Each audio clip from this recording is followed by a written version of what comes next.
Easy Bangla প্রথম পত্রের পক্ষ থেকে চলে আসছে। আপনি জানেন, কথা বাড়াবো না। নবম দশম শ্রেণীর উপেক্ষিত শক্তির উদ্বোধন পড়তেছিলাম। Very good sir.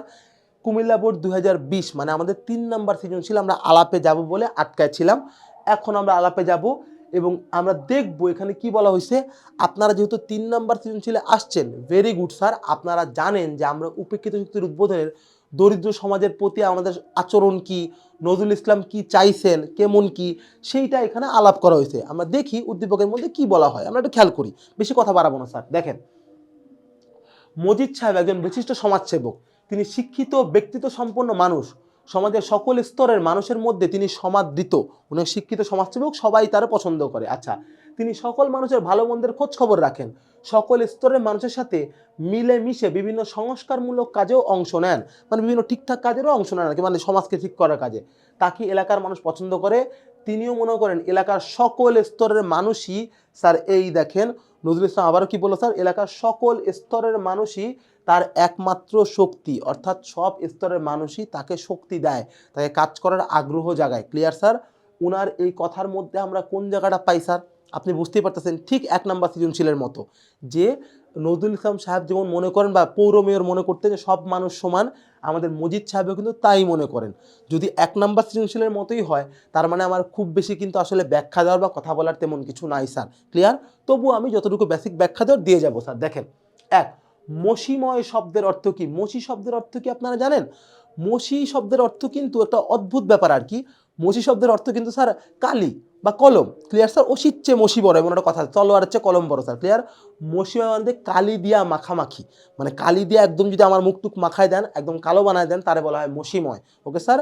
এর অর্থ আমি যতটুকু ভাবতেছিলাম, হ্যাঁ স্যার, যেটা ভাবছিলাম ওরকমই। মসিময় শব্দের অর্থ হচ্ছে অন্ধকার আচ্ছন্ন, মানে কালি দিয়ে মাখামাখি একদম অন্ধকার করে দেওয়া। হ্যাঁ, সেটা বলা হয় মসিময় আর কি। Very good. খ কি স্যার? আমাদের দেশের জনশক্তি গঠিত হতে পারছে না কেন? আমাদের দেশের জনশক্তি কেন তৈরি হতে পারতেছে না স্যার? সেটাও বলবো, 1 মিনিট দাঁড়ান স্যার। গ কি? উদ্দীপকের মজিদ সাহেবের কর্মকাণ্ডে উপেক্ষিত শক্তির উদ্বোধন প্রবন্ধে যে দিকটি ফুটে উঠেছে তা ব্যাখ্যা করো। কোন দিকটা ফুটে উঠে স্যার?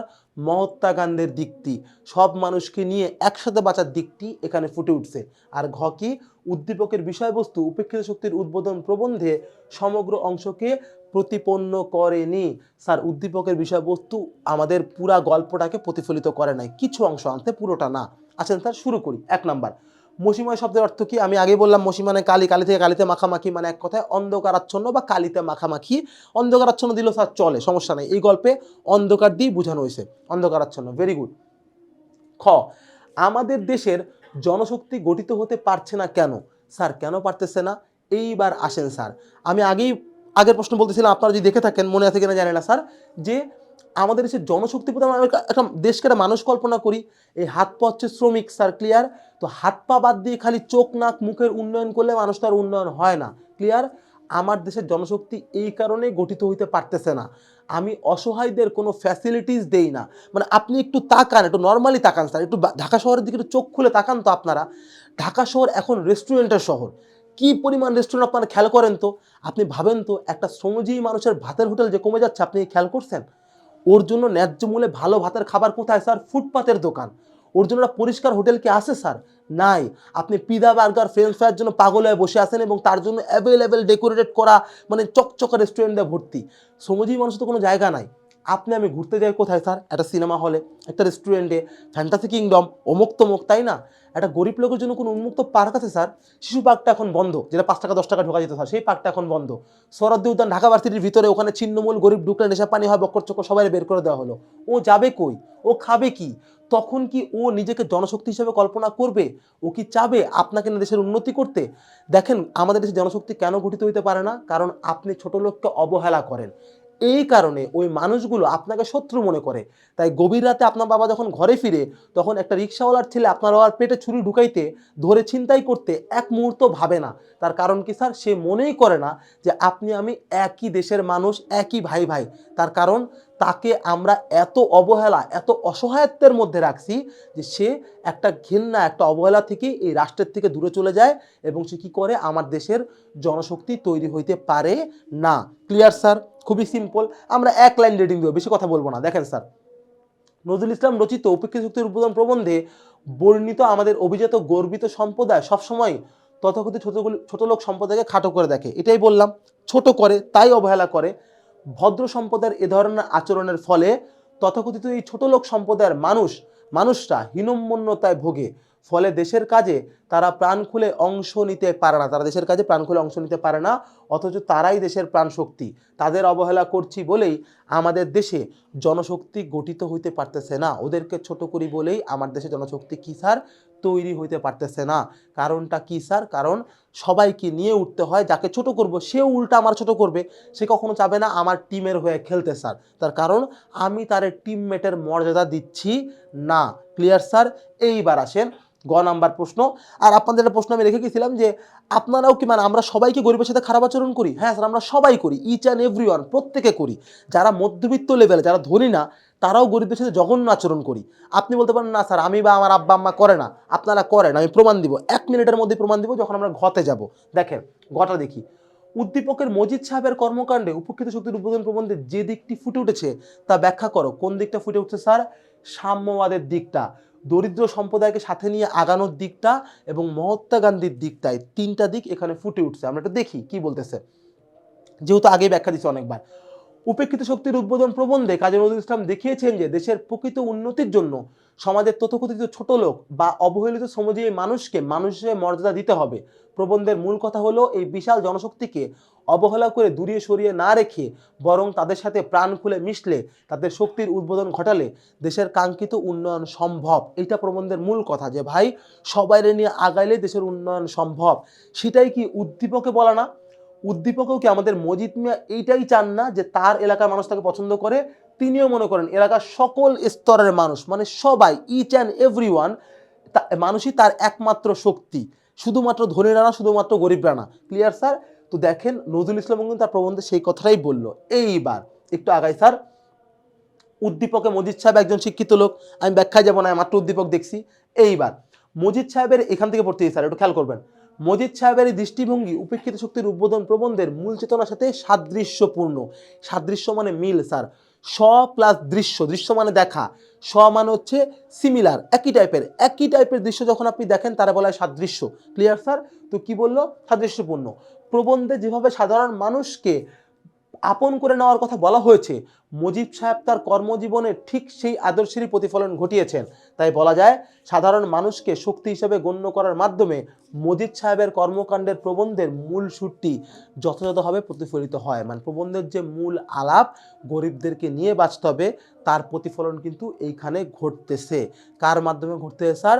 মজিদ মিয়ার মাধ্যমে। ক্লিয়ার? তার মানে দুইটা একই ব্যাপার আপনারা বলতে পারেন। ওকে স্যার, চমৎকার। গ নাম্বারটা বুঝছেন, ইনশাল্লাহ আমার ব্যাখ্যা সহ আপনারা লিখতেও পারবেন।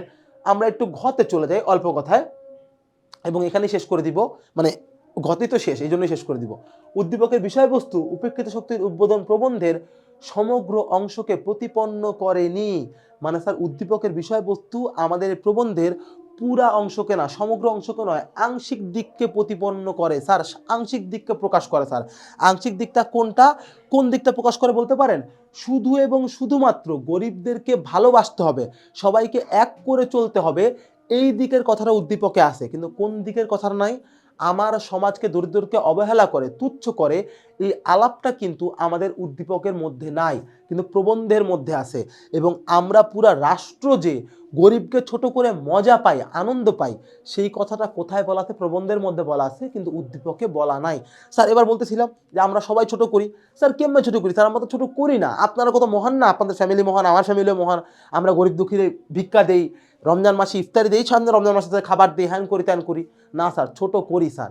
একটু খেয়াল করেন তো, আপনাদের বাসায় রমজান মাসে লোকজন ইফতার চাইতে আসে না, খাবার নিতে আসে না? আসে স্যার। অনেকে খাবার খায়ও, অনেক গরিব খাবার খায়ও। কয়টা গরিবকে আপনি ডাইকা সোফায় বসায় খাবার দিচ্ছেন বলতে পারেন? দেন নাই। কেন স্যার? আমি যদি আপনার বাসায় যাই, আপনি আমার সোফায় বসাবেন, আমি বাইরের থেকে স্যার ক্লাস নিয়ে যাবো, আমার গায়ে ভরপুর ধুলা, আমিও তো নোংরা স্যার। তখন আপনার একবার মনে হয় না সাকিব স্যার বসলে আমার সোফাটা নোংরা হবে? কখনো মনে হয় না। কিন্তু একটা ফকির বা কাজের বুয়া বসতে গেলে আপনার এটা মনে হয় যে ও বসলে নোংরা হবে। আবার খেয়াল করবেন, একটা ফকিররে আপনি আপনার বাসার দামি খাসির মাংসটাই খাইতে দিলেন, ভেরি গুড স্যার, কিন্তু কোন থালে দেন? আমি যখন যাব আমার বেলা আপনারা সিরামিকের চকচকা থাল বের করে দিবেন, দিয়ে আমার সামনে আপনার মারা যেটা মেহমানের জন্য তুলে রাখি আলনার মধ্যে, ওটা আপনি তুলে আমার সামনে দিবেন। ফকির যখন যায় একটা ভাঙা প্লাস্টিকের থাল, একটা স্টিলের ফুটা থাল, ওই থালে আপনি খাইতে যান। মানে আপনি আচরণে খাবারটা হয়তো বা সেম, বা আমি অনেককে দেখছি, আমার মাও একসময় টুকটাক, আমার মা এখনও হয়তো বা করে না, বাট একসময় এটা করতো, আমি দেখতাম বাসি খাবার, যে খাবারটা স্মেল হয়ে গেছে, নষ্ট হয়ে গেছে, ওই খাবারটা সে বুয়া বা ফকিরের জন্য তুলে রাখতেছে। এটা কিন্তু খুব জঘন্য একটা চিন্তা। আমার নিজের পরিবার নিয়ে আমি বলতেছি স্যার, আমরা প্রত্যেকে জঘন্য মানসিকতার লোক। আপনি খেয়াল করেন, আমরা প্রতি বছর শীতকাল আসে, চলে গেল, শীত বস্ত্র বিতরণ করি উত্তরবঙ্গের জন্য, কি জামাটা দিই স্যার আমরা? আমাদের ছেঁড়া ফাড়া জামাটা, যেই জামাটা আমি পরতে পারতেছি না, ওইটা আমি ওর দিচ্ছি, তো ওইটা কেমনে পরবে স্যার? ও কি আমার মতো মানুষ না? আমরা কি পারি না স্যার প্রতি সিজনে একটা চকচকা জামা ওরা গিফট করতে, একটা নতুন জামা গিফট করতে? কত দাম হয় নতুন জামার স্যার? অনেক কি দাম? অনেক দাম না, কিন্তু আপনার মাথায় গেঁথে গেছে ও একটা কীট পতঙ্গ, ও রাস্তার কুকুর বিড়ালের মতো। সুতরাং ওরে একটা ছেঁড়া জামা দিলে কোনো সমস্যা নাই, ওরে একটা পচা খাবার দিলে কোনো সমস্যা নাই, ওরে একটা ভাঙা থাল দিলে কোনো সমস্যা নাই।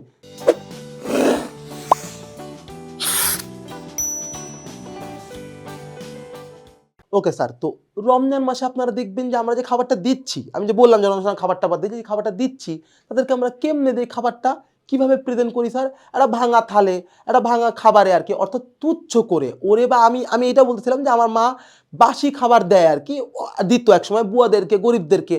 কেন স্যার?